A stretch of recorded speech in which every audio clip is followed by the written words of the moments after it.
On November 14th, the Miami Heat lost to the New York Knicks after giving up 20 offensive rebounds.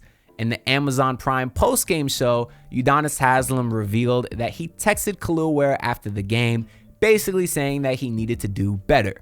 And in response to that, Kel'el Ware said that it won't happen again. And then in response to that, famous actor and notorious New York Knicks glazer Ben Stiller took to Twitter to say that it will happen again.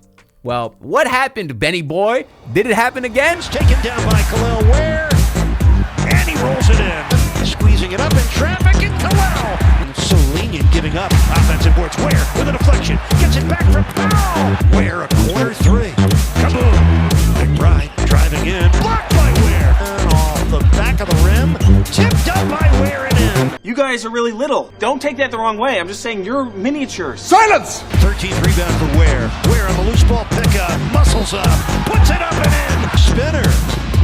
Kel'el on a crusher. That's right, Kel'el Ware dominated that same New York Knicks team just 3 days later and hasn't slowed down since. And since these texts were exchanged between UD and Ware, the Miami Heat have won 5 straight games and counting. And in that span, Ware is averaging nearly 17 points per game and 16 boards with an average of plus 13 in terms of plus minus per game. Of course, that stat, along with the eye test, is a strong indicator that not only is Kel'el Ware putting up great numbers, but ones that impact winning. And that's not something that we could have said earlier in the season, because we know Kel'el Ware went from being in Coach Spo's doghouse to getting praised by him after every single game. Last night, Spo said that Ware is now contributing to winning and earning himself more playing time. And that statement is as true as ever, considering that last night versus the Mavericks, Ware led the whole team in minutes. He had 33 minutes, which is more than even Bam Adebayo. It's crazy that we've come to this point talking about Kel'el Ware, and what a great turnaround that he's had. So in today's video, I want to break down a few clips from last night's win against the Mavericks, in which Ware had his best statistical performance of his career thus far. But first, I want to shout out FanDuel, the sponsor of today's video, where right now you can get Kel'el Ware to win Most Improved Player at plus 7,500. I don't necessarily think that will happen because there's some guys at the top that I think have a great chance, Jalen Duren and Deni Avdija specifically. But I do like that FanDuel is at least showing some respect to Kel'el Ware and putting him at 17th, in terms of Most Improved Player. And if Ware keeps putting up great numbers, then maybe his odds will get a little bit better, and then you could cash out for a profit in a couple of months, because statistically, Ware's numbers have been great. So maybe put a little bit of money on him now with the chance to cash out for some profit. So let's start in the first quarter, where Kel'el Ware sets the tone early as he catches this beautiful lob from Davion Mitchell and throws it down with authority. One of the common themes we're going to see pretty consistently throughout this video is the Heat continuing to push pace and get into that early offense, which doesn't give the Mavericks defense any time to get set. We're going to see here as the clip starts over, Jaime Jaquez is sprinting down the court.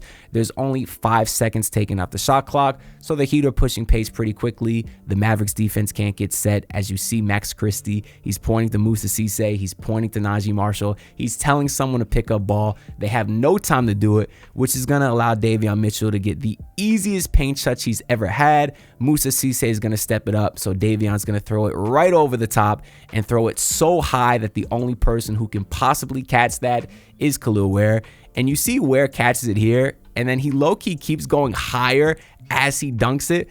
Like, he literally dunks the ball on the way up. That's how high he's jumping. But what an insanely athletic move from Kel'el Ware, and a great way for the Heat to finish this offensive possession. And then just a couple plays later, you're going to see Ware show off his defensive tenacity by swatting Brandon Williams and leading to a fast break in the other direction. The play is going to start with Jaime Jaquez getting beat off the dribble by Brandon Williams, but I do think it's part of the Heat's defensive scheme when Ware is in the game to sort of funnel the ball handler to him and allow him to get an easy shot block. Because you're going to see up top here, Jaime does a nice job to run him off the three-point line, and then once Brandon Williams gets past him, you're also going to have Simone Fontecchio lead Cooper Flagg in the corner, so they can quite literally funnel the ball handler to Kel'el Ware. I think Ware does a great job sealing Moussa Cisse on his back to prevent any lob attempt, and then at the last second, he's going to leave him and do a perfectly timed shot block with tons of force, leading to the fast break in the other direction. One of the things that we've been talking about is if Ware goes for a block like this, he needs to get it, because otherwise Moussa Cisse is in great rebounding position for the easy layup. So that's why I want to give Kel'el Ware a lot of credit here for doing an excellent job sealing his man and also timing this block beautifully. And then all 5 Heat members are immediately leading the fast break, and you can see there's still 2 Mavs players leading behind. So this is how the Heat are able to turn their great defense into pretty nice transition offense. And then just a minute later, you're going to see Kel'el Ware show off his versatility as he knocks down the nice looking 3 after the great inbounds play. You can see he raises up right over the defense, who has no chance to block it, and nothing but net. The play is going to start with Davion Mitchell on the baseline here. Jaime Jaquez is going to set a screen on PJ Washington to help get Simone Fontecchio open off the flare. And then Ware is going to come to set a second screen on PJ to try to give Fontecchio even more space here.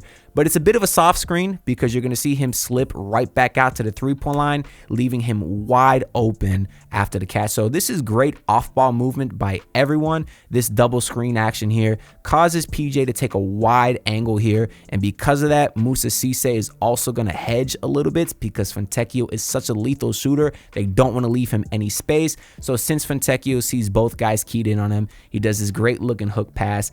And also Moussa Cisse is 6'10" at the end of the day. He doesn't want to be out here on the perimeter with Kel'el Ware. He's not a shooter. He wants to keep his ass in the paint. So he's a little bit hesitant to contest. Still gets a pretty nice contest, but he's still nowhere near the ball because Kel'el Ware is a 7-footer shooting with such a large wingspan. There's just no shot that he could ever block this, and Kel'el Ware knocks it down with a bunch of confidence. So overall, really great play from the Miami Heat, and I love that they're trusting Kel'el Ware out there. Moving on to the second quarter now, we have a great example of how the Heat's fast-paced offense leads to another wide-open 3 from Kel'el Ware as there's only 4 Mavericks back. Pelle Larsson finds his trailing 7-foot big man who squares his feet and knocks it down. You can see as soon as the Heat get the ball, they're already sprinting down the court. Only 2 seconds off the shot clock. Davion Mitchell throws a rocket bounce past to Pelle Larsson, a little bit behind him, but everybody on the Heat continues moving. Pelle recovers, gives it right to Kel'el Ware, and they're already getting a shot off with only 5 seconds off the shot clock. There is no way any defense in the league can get set when you move this fast. And this is why we've seen the Heat offense be so successful this season. And I'll tell y'all, it's such a relief finally having the size to be able to punish other teams like other teams have been doing to us for years. Because you can see right now, the Mavs have a pretty small lineup out there. Cooper Flagg is their tallest player. So Pelle is going to find Kel'el Ware, who makes just an alien go-go gadget-like layup attempt from behind the backboard, gets the and one layup over Caleb Martin. If Wemby had did this play, it'd be all over SportsCenter. But because Kel'el Ware did it, not a peep, but we don't care about the national media. That's why we on this channel to break it down, as Pelle once again is making an early attack, only 6 seconds taken off the shot clock. He's gonna get trapped a little bit, but then he sees an amazing target in Kel'el Ware, could really just throw it up anywhere, and Kel'el Ware is gonna come down with it, and then Ware does a great job feeling the contact here, and then is able just to raise up from behind the backboard. Oh my, when you look at this angle, oh man, it just puts you in disbelief. It really does. What great touch from your big man to convert the and one. And now we have another great example of that. This time it's Jaime Jaquez with the paint touch, who dishes it off to Ware, who just slams it down, finishes with authority. He doesn't do one of those soft little jump hooks that we see Bam Adebayo does. Kel'el Ware says, no, I'm 7 feet tall, you're too little, I'm going to catch this ball and dunk on your head like it's man against boys. And I just love that they're finding him inside and he's absolutely punishing the defense. But in addition to the fast-paced stuff, they were also able to find Kel'el Ware in the half-court offense, as this time you're going to see Pelle Larsson get a paint touch and dish it out to Kel'el Ware for 3. I love this play a lot because if y'all have seen any of my previous film breakdowns, I kind of said that sometimes Ware hangs around in the paint too much, allowing his defender to kind of clog up that area. Because you can see right here, if Ware started creeping towards the rim, as we've seen in other games, Pelle Larsson really doesn't have a lot of room to attack just because he has his defender along with Dwight Powell right here. But Ware does an excellent job of backing up as soon as Pelle gets that paint touch to allow him to get some space. So if Dwight Powell would have contested hard out, the paint would have been open. Or in this case, Powell still decided to sag off, which leaves Kel'el Ware wide open for three. He even checks to make sure that his feet is behind the three-point line. What a vet move from Kel'el Ware. He catches the ball. He's going to look down, check his feet, and then squares up beautifully and raises it up. And look how high he gets. Dwight Powell is still a big man, and he has no chance to even contest this shot because of the high arc of Kel'el Ware. And I also want to give Bam a lot of credit here for boxing out, because immediately as the shot goes up, I think he does a great job getting into rebounding position, because as soon as it goes up, Flag looks like he hasn't boxed out, but Bam's not going to let a rookie box him out, so immediately gets in front of him. So if this shot was to come off the rim, Bam would be the first guy there from a rebound. So overall, this was a great half-court offensive play from the Miami Heat. And then this is the play that really got everybody hyped up as Kel'el Ware sends Najee Marshall's shot to the fifth row. Very glad to see this one, because I still don't forgive Najee Marshall for trying to fight Jimmy Butler a couple years ago back when he was with New Orleans. I don't know if y'all remember that. But what a great play from Kel'el Ware, and the best part of this is you see him talking that trash afterwards. So he's finally showing some emotion, really feeling himself out there, and I do think that's when he plays his best. I think Tyler Hero does a nice job containing Najee Marshall and forcing him into a difficult layup, so I want to give Tyler Hero a little bit of credit here as well. You can see that Najee actually ends up hooking him right here. Should have been an offensive foul, but that's because Tyler Hero is playing pretty solid defense there, forces him into the awkward look, and then Kel'el Ware has great timing. That's just an easy block for him to say, get that out of there. I know sometimes it's good to keep the shot in bounds when you block it so your team has a chance to get the rebound, but I also think there's a mentality thing that goes with this. It's really demoralizing when you get your shot sent into the seventh row, so I do like that from Kel'el Ware. And again, this is also one of those plays that if Ware goes for this, he needs to get the block, because if not, Dwight Powell would have been wide open right here for the putback. And Ware's been making the right decision so far. You know, when he's been going for these blocks, he's been getting them. So that's a lot of credit to his defensive IQ as well. And now this last clip is really important to highlight, because it shows them going to Kel'el Ware again in a half-court offense, but this time very late in the game on a very clutch possession, as Davion throws another beautiful lob to Kel'el Ware, who slams it down. The play is going to start with Davion going ISO up top. Tyler Hero is going to come to try to set a screen, really doesn't end up getting any contact on it. He slips a bit early. I think I would have liked to see Tyler get a little bit of contact on the screen so Davion Mitchell can go downhill to the left side like he loves to do.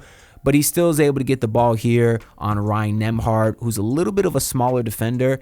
And you're going to see as Davion crosses right to left here, up top here, you're going to see Daniel Gafford start to slip off of Kel'el Ware, because Gafford knows how lethal Davion's been going to the left-handed drive.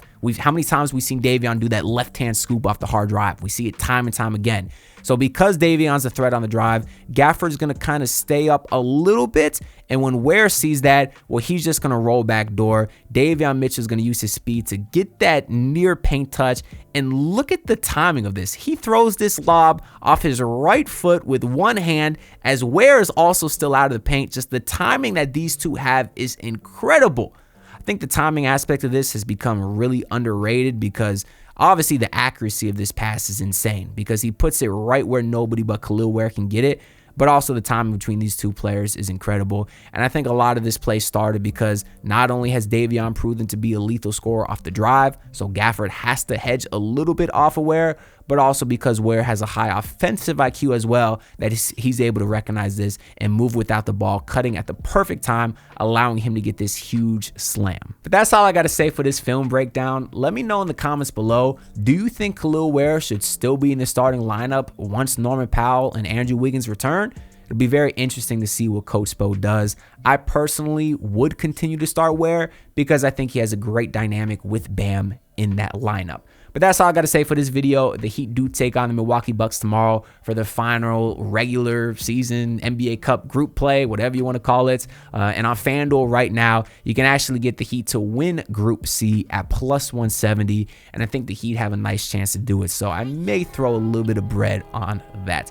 That being said, I'll see y'all tomorrow with a post-game video. So make sure you subscribe so you don't miss it. And also like the video, because your support is greatly appreciated. And I'll see y'all in the next one. Peace out, everyone. Look, pull up in your city, tryna get that dead face. Do it on my own, I don't need no dead weight. Had to kill him off, yeah, I need a head space. You know this homegrown bitch don't offend me.